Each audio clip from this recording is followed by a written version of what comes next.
Pessoal, vou aproveitar esse vídeo para dar uma breve resumida sobre essa nossa aula 2.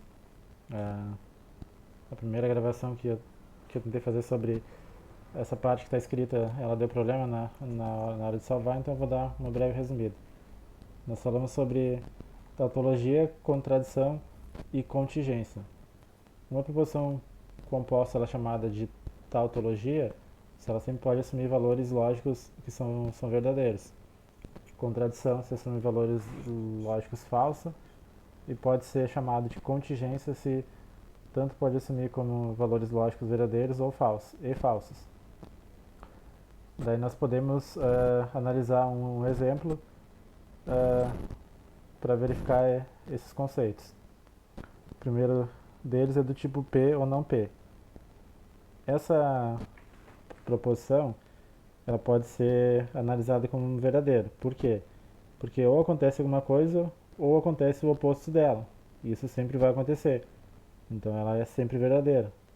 Então por isso que ela seria uma tautologia. A B está dizendo que acontece uma coisa e o oposto dela ao mesmo tempo. Bom, isso do ponto de vista lógico não faz sentido, não é verdadeiro. Ela é falsa. Então nós temos que a B seria uma contradição. A C, nós não conseguimos identificar ela já diretamente. Então, para isso, nós montamos uma tabela verdade, onde nós temos uma coluna para o P e para o não P, e uma coluna para o P implica não P. Analisando as possibilidades do P e do não P, nós chegamos que a última coluna ela tem valores verdadeiros e valores falsos. Então, como esses valores alternam, significa que ela é uma contingência. Outro conceito que estamos interessados é no conceito de equivalência. Nós dizemos que duas proposições P e Q são equivalentes se a bicondicional for uma tautologia. Quando acontecer isso, nós dizemos que P é equivalente a Q.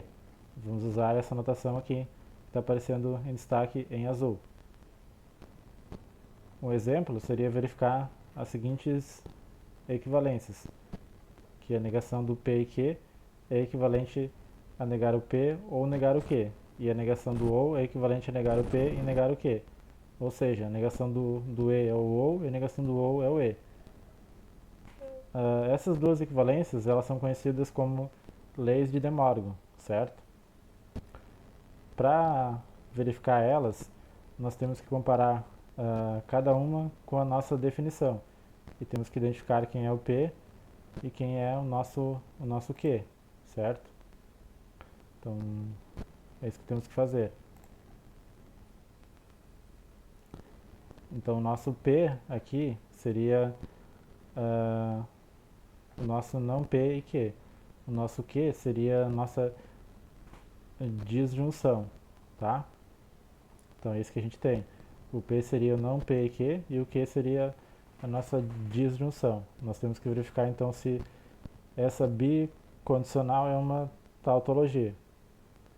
Montando a tabela verdade, nós podemos verificar que a última coluna, que é a coluna da bicondicional, ela é composta por valores verdadeiros.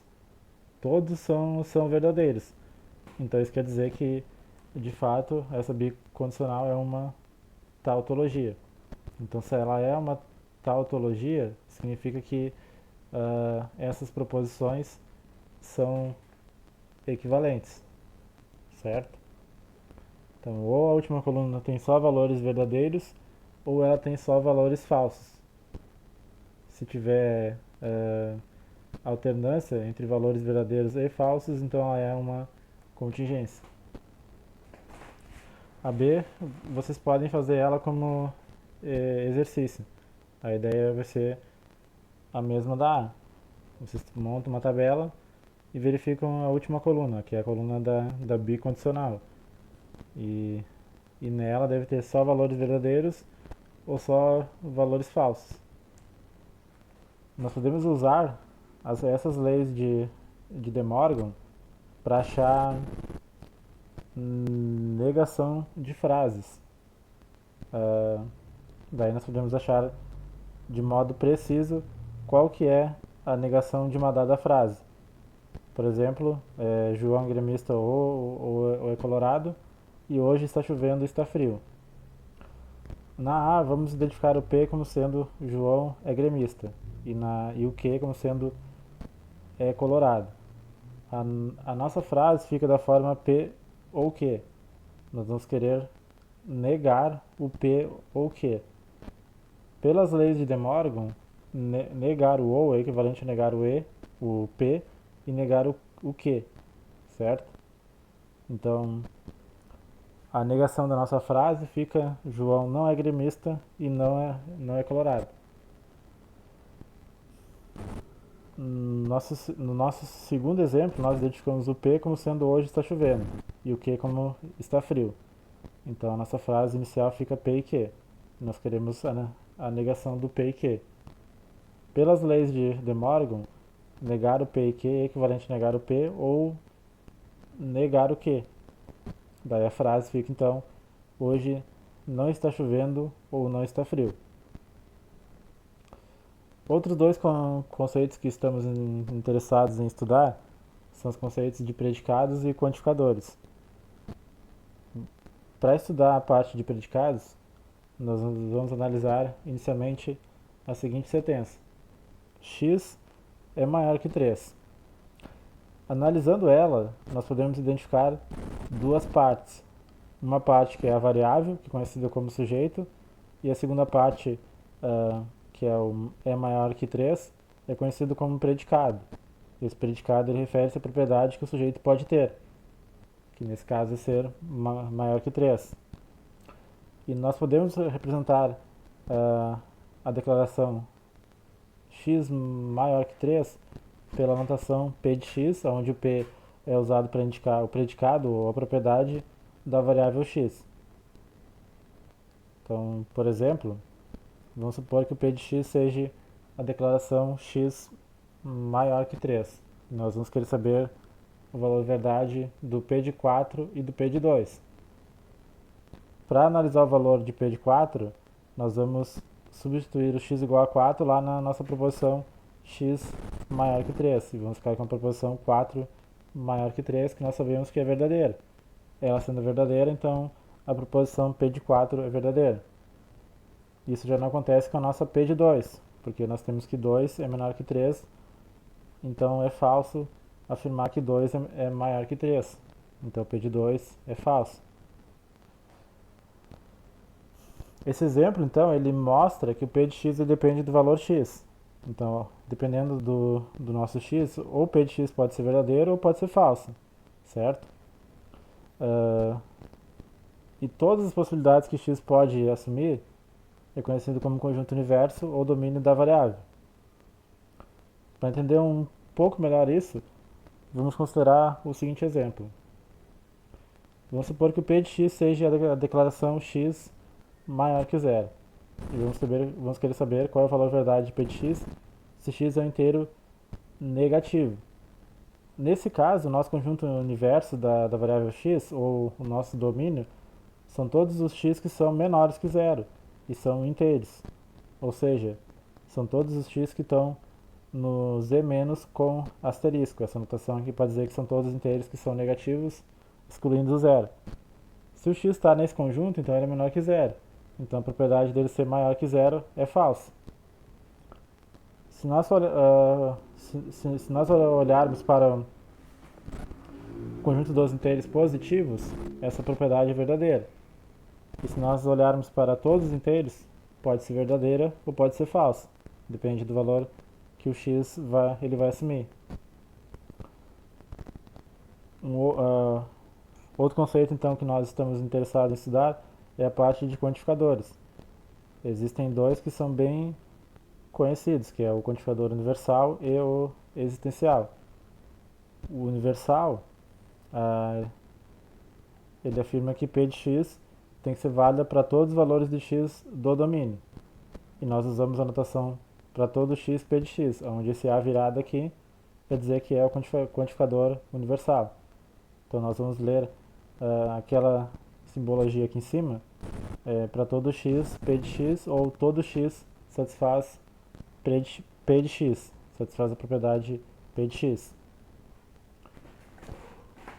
nós podemos observar o seguinte: se existe algum x que o p de x é falso, nós dizemos que o x é um contra-exemplo para o quantificador o universal, ou para a proposição para todo x p de x, certo? Se existe algum deles que não satisfaz, quer dizer que ele é chamado de contra-exemplo para todo x p de x, para a proposição para todo x p de x.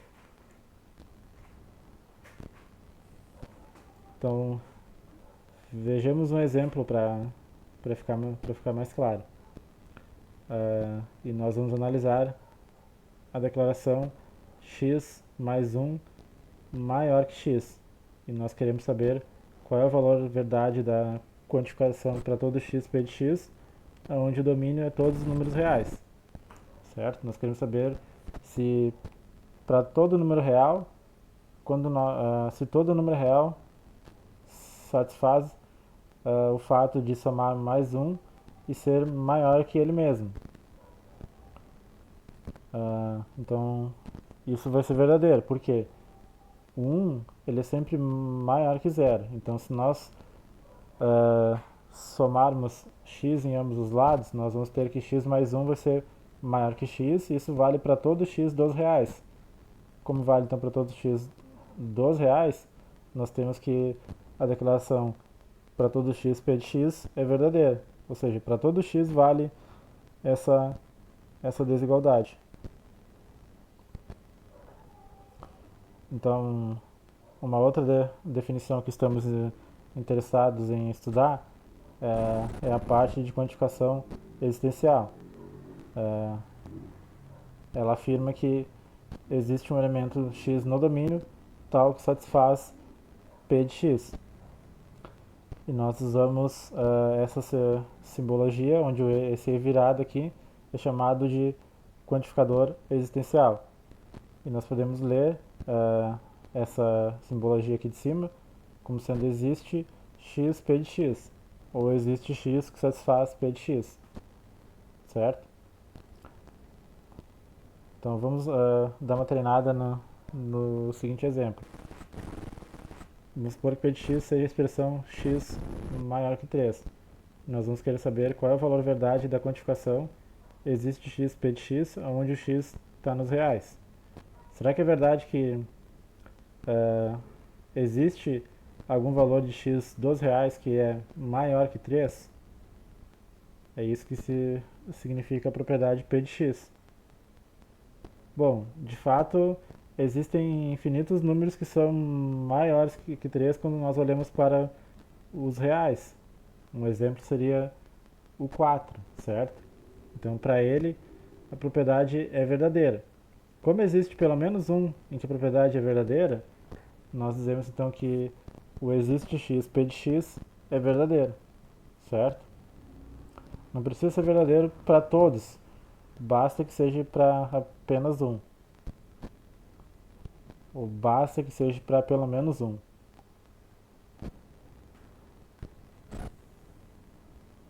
E nós podemos resumir as propriedades dos quantificadores na seguinte tabela.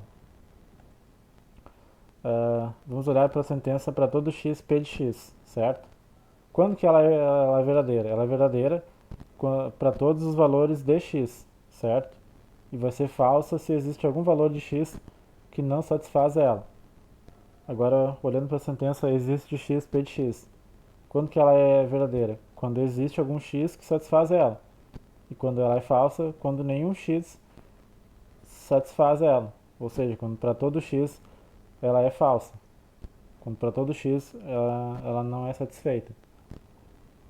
E verificando essa tabela, nós podemos concluir que a negação do para todo é o existe e a negação do existe é o para todo, certo? Então, seria basicamente isso, essa aula. Daí vocês dão uma boa lida, né, nesse material aí. Eu tive que proceder dessa maneira, certo? Mas acredito que dá para acompanhar bem.